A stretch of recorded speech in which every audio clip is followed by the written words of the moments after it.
afterward. For over 100 years, anarchists have been hunted and imprisoned, arrested and tortured, rounded up to be deported, slandered and betrayed, placed as youths into detention facilities and rehabilitation centers, snitched on and sold out by activists and union bosses, assassinated by snipers and murdered by police. Militants within our movement have suffered at the hands of capitalists, fascists, and communists, and we have filled prisons, immigrant detention centers, concentration camps, and gulags. But anarchists have never been victims. We too have been assassins. We have been the murderers of kings, captains of industry, and presidents. We have picked the locks of wealthy business owners to fund our publications, and have scammed millions of dollars in photocopies. We have armed ourselves with pistols to protect strikes. We have formed militias of armed columns of women and men to defend ourselves and our liberated territory, from Ukraine to Mexico, just as we have formed crews of queers to attack homophobes. We exist in the agrarian communes of Chiapas, Mexico, where we carry on the ideals of the insurrectionary Ricardo Flores Mayon, as well as in the urban squats of Europe, and we defend both with guns and Molotov cocktails. We have taken over campus buildings in California and defended gardens in New York City. We were the first to unionize Starbucks, as well as the first to decry the mainstream unions for what they are, a police force for the working class. We support our prisoners, be it benefit concert or jailbreaks. By the time I was 18, I learned what it meant to don the ski mask and to stand with my friends and comrades in the street to face down the police. I discovered the power that comes with placing oneself in danger and knowing that the only way to avoid a criminal record, a beating, or worse from the authorities, and possible jail time lays in my physical abilities and especially in the solidarity and support of those around me. I learned what it meant to stay loyal to a group of people I had affinity with.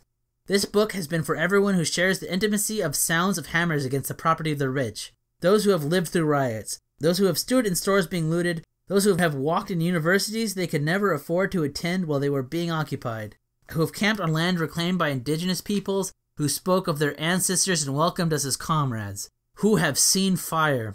It is with these words that I leave you, unsure of where the tides of history may take us.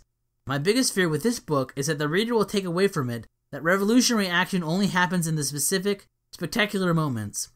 You can't plan for it, and you can't expect it. It just happens. As my good friend anarchist historian Barry Pateman once told me, one thing we know for sure is that shit will always hit the fan. Capitalism will create crisis as long as it exists. It will create the material conditions that will cause some people to resist it. But will people see their resistance as a part of a push towards a new way of life, or simply a way to blow off steam? Perhaps they see their actions as simply an effort to make the system more fair. For revolutionaries, one of our first tasks is to come to these struggles and make people realize that the symptoms within capitalism will always exist as long as capitalism does. Anarchism is based on the idea that regular people should put faith in nothing other than their own abilities to come together and solve problems and create solutions. We have to popularize this and bring it to struggles as they unfold. Reading through these essays, we find over and over again similar concepts, problems, and ideas. The left will always try to contain revolt. Official organizations will try to manage self-organized and grassroots groups to co-opt them back into the political system. The state will always have two-pronged assault of brutal repression and destabilization of resistance. This will happen through state promotion of dialogue within accepted channels, misinformation and fear through the media, and the funneling of money into nonprofits to compete with the insurgency for the hearts and minds of the population. While some of these things are not new, we are certainly in a new era of policing and statecraft, which views the entire population as potential insurgents, and thus uses counterinsurgency to combat even potential rebellion. If resistance movements are to gain legitimacy in the eyes of the public, our work cannot be confined to the moment of the riot or the occupation of a building. In between these moments of open conflict, we have to build connections, networks, and associations with people in our workplaces, schools, and neighborhoods. We have to be able to organize and struggle around daily issues and build up our confidence to work together, fight, and win. We must have the space to talk with people and expand our ideas on the nature of this system in order to create new forms of life and new ways of relating to each other and the land itself. The work we do between moments of high conflict may be just as, if not more important, as those moments in the thick of it. We must continue to promote the idea of a different world after capitalism and the state. We cannot solely focus on the negative outcomes of revolt. Society is not simply a heap of dry wood that we are just waiting to spark. There have been riots and revolts since the start of class society. But without a desire for a different world, most people simply enact their anger, then go home and back to work. As I write this, the Oakland City Council has decided to begin construction of the Domain Awareness Center.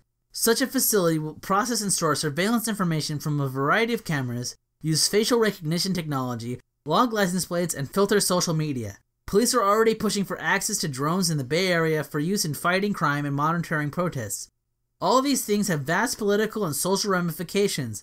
Reading the headlines of even the mainstream news, we hear again and again how the NSA is spying on everyday Americans, accessing information through Angry Birds and reading emails. This government is not legitimate or neutral, it is our enemy. At this time, the Bay Area is in the middle of a renaissance of nonprofit organizations. Fresh-faced young people from around the world, many white and from upper middle-class backgrounds, flock here every year to get involved in a nonprofit that will help save the world. There's nothing wrong with much of the work these groups do. Many of their projects came out of social struggles and grassroots campaigns. But these things are not divorced from the framework of counterinsurgency. People in communities hardest hit by capitalism are now seeing white grad students financed by the Ford Foundation and the state do the work previously done by the Black Panthers and anarchists from their own neighborhoods, who have now been evicted, killed, or jailed. The state is then free to move in and create relationships with people who would most benefit from its overthrow. We face a brutality that wishes to see us dead from a ruling class that is smart enough to prop up a fake resistance to the problems it has created. Some people in France were to call to arms. Quote, "The desert cannot grow anymore, it is everywhere, but it can still deepen. Faced with the evidence of the catastrophe, there are those who get indignant and those who take note, those who renounce and those who get organized. We are those who get organized." Unquote. History will show just how serious we are. We don't talk to bodies, we don't make a peace bond. We ain't trusting in the judicial system, we shoot guns. We rely on the streets, we do battle in the hood. I was born in the G code, embedded in my blood. See, I be on some street shit, don't talk to police. I won't accept a visit from agents who wanna see